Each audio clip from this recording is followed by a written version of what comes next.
Hello again, it's Dr. Robert Guthrie. We're back with our Sunday school lesson, continuing on through the Old Testament, and this is a very, very interesting lesson, particularly for us modern Christians. This is from 2 Kings part 4 and Isaiah, the first 11 chapters of Isaiah. And this time, which covers the 750 to 721 BC time, was a time of great turmoil in the area of the Fertile Crescent of the Middle East. As we've talked about before, God gave the Hebrew kingdoms about 300 or 400 years where they did not have a major outside power, just a little bit of heat from Egypt, a little bit of heat from the local kingdoms, so that the Hebrew kingdom, which became kingdoms, could grow and prosper and thrive, particularly under King David and Solomon, and then they split up after Solomon into Israel, the northern kingdom, Judah, the southern kingdom. And those are specific names. And they split up, and they had, again, a couple hundred years where they really were not beset by major outside powers. There's a difference between, and they had wars with all the local little kingdoms, Moab, which is to the east, Edom to the southeast, Aram or Syria up in the Damascus area, which is north of the northern kingdom. The Philistines were fading. They had been in that area for 400 or 500 years, and they had pretty much faded away and lost their major military power, which they had when they arrived. They had superior weapons. But at this time, you've got a really, really nasty, aggressive, major power emerging, which had already conquered Babylon. This was Assyria. Its capital was in a place called Nineveh, which the ruins of which are in northwest Iraq. And it spread out and wanted to capture the whole Fertile Crescent. They already had down through the Tigris and Euphrates in what's modern Iraq, and they were creeping along, trying to capture the coast of the Mediterranean, where the West Bank and Israel and the Palestinian territories are now. And they wanted to capture everything and drive down to the gates of Egypt. And they were a nasty, aggressive foreign power. They had developed a new terrifying policy, which was exile. If you rebelled or they got mad at you and they would conquer you, they would come in and take out all the leadership of your kingdom. The royal family, the aristocratic families, the productive people, and move them 300-400 miles away to destroy their national character. And it was done just to be as nasty as possible, and it worked. And it's very similar to what Joseph Stalin would do to some of the ethnic groups inside the Soviet Union. Remember, the Soviet Union was a mix of all kinds of ethnic groups, also the old Russian Empire.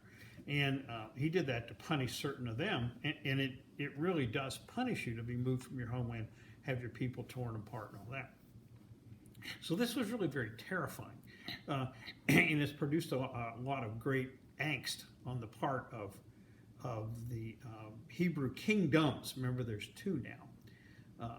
And so at about the time that this writing happens, the northern kingdom, Israel, and the heathen kingdom of Aram, which is where Damascus, Syria is, in that area is now, decided they would get together to oppose the Assyrians. Okay? And so they approach the southern kingdom of Judah to join this alliance, and Judah didn't want to. Judah doesn't trust the northern kingdom. Judah doesn't trust Aram. Doesn't trust any of these people. And so they're threatening to attack the southern kingdom, which is smaller and not as militarily strong, and at this time. And so this is the stress that's going on at the time. And at this time emerges a new prophet. His name is Isaiah. It's about 740 BC. And he emerges, again, without any evidence of who he was, where he lived, or whatever. Most people, and I think that he was probably a resident of Jerusalem. He appears to be an urban dweller because he does not have any of the rural or agricultural references like Amos had. Amos was clearly a rural person. And Amos identified the small town that he came from. He does not identify where he came from, so he probably came from Jerusalem. My guess is he probably came from an aristocratic family. These families, the people had much better contacts. They understood what was going on. They could contact the king. They could deal with the various ministers. And so they were aware. So Isaiah gets this call, and, and it's a dramatic call. Let me go back up a second and describe the nature of these books of the prophets. There's 4 major books of the prophets in the Old Testament. And these are essentially the same length because this was the length of a large scroll. Remember that this was in the pre-book era when the Hebrews put these texts together. And so these were contained in one large scroll, Isaiah. Now, the book of Isaiah is actually 3 sections. There's what's called to the scholars first Isaiah. It's not numbered this way. It's just called Isaiah. From chapters 1 through 40 is from the original prophet in the times shortly after him. The second part of Isaiah, which is 40 to 55, and that first Isaiah was developed during the kingdom of Judah around the time of the Assyrians were attacking in about the 740 to 710 BC era. Second Isaiah is written probably around 550 after the Babylonians had conquered Babylon and taken the Hebrews into exile in Babylon. This is the Babylonian exile, which is actually a very formative period of the Jewish faith, which we will describe as we get to it in the history. And the second Isaiah is very, very different.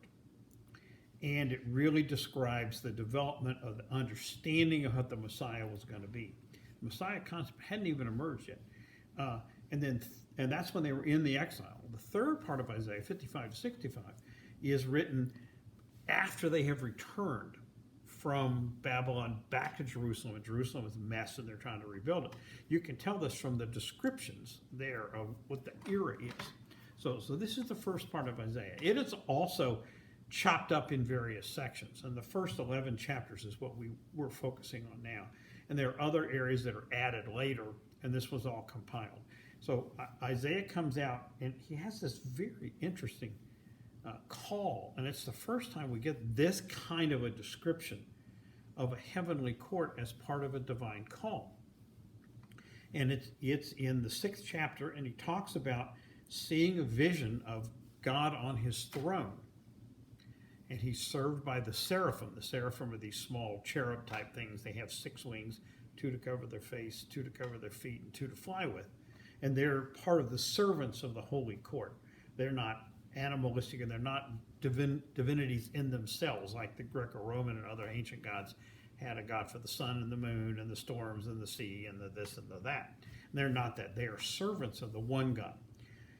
And the description of God on the heavenly throne is moving toward what we now believe, which is there is one God, and therefore this is the God for everyone. When the original Yahweh faith was really pounded together at Mount Sinai, they really didn't claim that this was the only God. They claimed that their God was their God, and they wouldn't worship any of the other gods, and that their God was stronger and superior to the other gods. Now that you're 700-800 years later, this concept is beginning to emerge. This is a tricky one, because nobody else believed this. We did read last time about how the Samaritan people were a blend when these other people were brought in from exile and put in with the remnants of the northern kingdom. They were worshiping their gods, and they decided to worship the Yahweh God too, because they would just throw them all together in one big pot. And this is not what Isaiah sees. Isaiah sees a dominant, majestic, universal God, which is the beginnings of the understanding of monotheism. Because monotheism is tricky. If there's only one God, you can't claim that God just yourself. It's the God for your neighbors and your friends and your enemies and everybody else in the world. So this is and you'll see these concepts emerge over time. So much of the importance of the Old Testament period is to allow our modern understandings to develop to where human beings can understand them instead of just reacting in a primitive way as we would thousands of years ago. So you see this concept emerging. So he has this meeting with God. And he also says something, so this is the universal God, which is a unique thing. Then he says something which is unique for a prophet at this time. He says, I am unclean. basically, he says, I am unclean. What he means is, I am a sinner. Now, if you ask a modern Christian, almost all of them would say, of course I'm a sinner. And I won't go through all the times I sinned today. And a lot of my sins aren't that bad. And hopefully we're not doing any really terrible ones. But yes, of course we're sinners, and we all need redemption. This is unique at this time. No other prophet had ever said that, hey, I'm a sinner also, like the rest of you. So they have a little thing where the seraphim picks up a hot ember and touches his lips and cures him, redeems him of his sinfulness. And so it's a very interesting meeting to have this call. And then they have an announcement of holy, holy, holy. And God is asking, who will go and be my messenger? And Isaiah says, I will. And so it's a clear call and a clear understanding of this new, much more modern concept of a prophet emerging who needed clarification. But he is happy to go do this. He says, send me.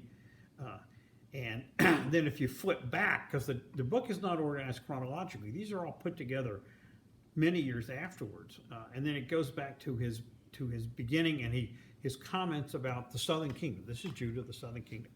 He was not a prophet to the northern kingdom, which is the existence at this time, disappeared later in his life. And he says, he went back to they are being unfaithful to God and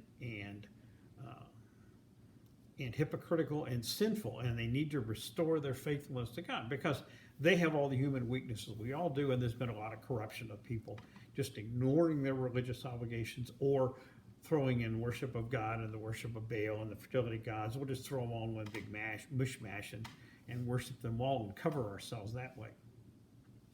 So in chapter 2, he has some of these phrases will be very familiar, particularly if you're a fan like I am of Handel's Messiah, because a lot of the words sung in the Messiah come right out of Isaiah.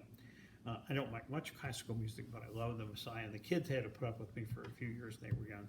Me putting this on the record player in the old days when you had records on Christmas morning. And finally they said, can we do something else? My daughter is laughing. She's my tech crew today because she remembers this, don't you? And I still love it, even though I don't have a copy of it anymore. And they talk about everlasting peace. The Lord will regenerate and restore and judge the nations. And they will, quote, hammer their swords into plowshares and their spears into sickles. A very interesting anti-military, anti-violent phrase that many of us have still remembered, hammering our swords into plowshares. And he hammers them on human pride and arrogance. They will be overcome. And then he also combats human selfishness. And so this is his original contact. Don't be selfish. Don't be violent. Have faith in the Lord. Don't have faith in your weapons. Have faith in the Lord. And that's a challenging thing because it's very easy to say that, and it's very difficult to do that. We have in God our trust on our currency, but we also have 1,500 nuclear warheads and over 300 million personal firearms in this country. And so you wonder how much we are trusting in God under those circumstances. You can make your own decisions about that. And so he stops prophesying for a while. Then he comes back out of retirement because King Ahaz is the grandson of the king that was out when Isaiah was starting to prophesy, has become king. And Ahaz is the wuss. He's a wimp. He's afraid. He doesn't know what to do. He doesn't have any faith. He doesn't have any faith in the Lord. He doesn't rely on God. And he's afraid. And he's gotten all this pressure now because the northern kingdom and Aram, the Syrian area, are threatening to attack him unless he joins their coalition against Assyria. And I understand his difficulty because logically he's in an impossible situation. If he joins in with the other two kingdoms and they get wiped out, he gets wiped out with them. Okay, but he makes his own, basically a covenant with death by going around those kingdoms and appealing to the Assyrian king for help. The Assyrian king is thrilled, of course. Here's this guy saying, can I come be your vassal state? Can I come be your bootlicker? And so they say, sure, great, but give us all your gold and silver. So he has to take it all out of the temple and the palace treasury, give it to the Assyrians, and come up here and meet us and, kiss our ring and all that. And then while he's up there, he admires the altar that they have for their pagan gods. And he gets a picture of it, I guess has somebody draw it. And he sends the picture back and has his chief priest construct an altar like that to go in the temple for Yahweh and move out the altar for Yahweh, put it outside, and start doing the sacrifices on the altar designed for the pagan god. So when he sells out completely. So he sells out completely and starts doing that type of pagan worship there. And he even does, which is the biggest abomination as attacked in the Hebrew Scripture. He sacrifices one of his sons in a pagan sacrifice to buy the favor of the pagan gods. And this is from the very beginning of the Yahweh faith. There was no allowance for human sacrifice. Never appeared in discussion. It was absolutely forbidden in the literature. If you go back and read it in Leviticus and stuff, no. And he did it. So Isaiah goes ape over this and begins to prophesy again. Then basically he's made a covenant with death after sacrificing his own son. So you go into chapter 7 and you'll begin some of the great prophecy. And most of us are familiar with this. It's been read at Christmas time. It's in Handel's Messiah.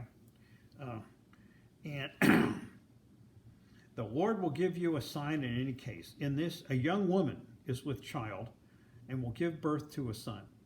And she will call him Emmanuel, which means God be with him. And he knows how to refuse the bad and choose the good.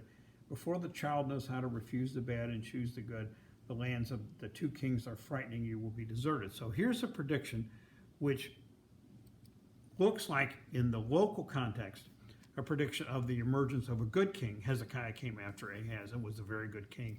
Good King Josiah came after them. But in the context of 750 years later, this looks like the prediction of the Messiah being born. Because the word young woman is a better translation into English of maiden. Maiden has several different meanings. It could mean just a young woman. It also means a virginal young woman. So the word they used was kind of in between, like maiden. It was translated in the Greek translation as virgin, but still, it to me is better translated as maiden because it implies the virgin birth, but it becomes a very clear, what becomes 700 years later, a very clear prediction of the emergence of the Messiah. Did I say understand this when he said it? No. That's too far in the future. He didn't understand what the Messiah was going to be, even though he begins to predict him a little bit later. The whole concept was so different. 750 years is a long time. That's 3 times as long as this country's existed. So it's a long time till that comes.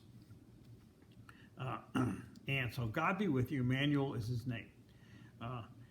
And later at this time, he predicts that Israel, which is the northern kingdom, and Assyria will all be destroyed. They were all destroyed, of course, and not all that far in the future. In Israel's case, about 15 years, at 721, it went out of existence and they got shipped off into exile and disappeared. And about 100 years after that, Babylon conquered Assyria, and like most empires, it was just there one day and gone the next. And so he has further predictions, and we get into chapter 9. The people will walk in darkness, will have a great light, and the inhabitants of a country in shadows as dark as death, light has blazed forth. You have enlarged the nation, increased the joy. This is chapter 9. For a son has been born to us, a son has been given to us, and dominion has laid on his shoulders. And this is the name he has been given: Wonderful, Counselor, Mighty God, Eternal Father, Prince of Peace, to extend his dominion in boundless peace over the throne of David, over the kingdom, to make it secure and sustain it to fair judgment and integrity. This becomes a description 700 years later of the Messiah, when we understand what the Messiah was. And then flips even further forward into the latter part of chapter 10 about the remnant.